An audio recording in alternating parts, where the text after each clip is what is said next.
கோயிலுக்கு வருமானம் வந்து 2-3 வகையில் வருது. ஒன்று உண்டியல் வருமானம், ரெண்டாவது மெயினாக உண்டியல் வருமானம், ரெண்டாவது பார்த்தோம்னா அந்த கோயிலுக்கு சொந்தமான இடங்கள், வயல்கள், கடைகள், இதெல்லாம் வந்து சரியான முறையில் குத்தகைக்கு விடப்பட்டு அதிலிருந்து அந்த வர வேண்டிய குத்தகை வருமானம், வாடகை வருமானங்களை ஒழுங்காக வருதான்னு பார்க்கறது.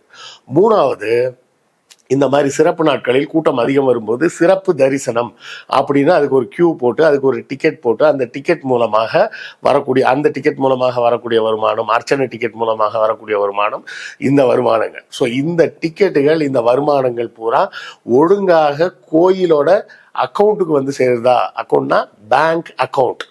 நல்லா புரிஞ்சுங்க. ஒவ்வொரு கோயிலுக்கும் குறைந்தபட்சம் 3 வங்கிகளில் கணக்கு வைக்கப்படுகிறது.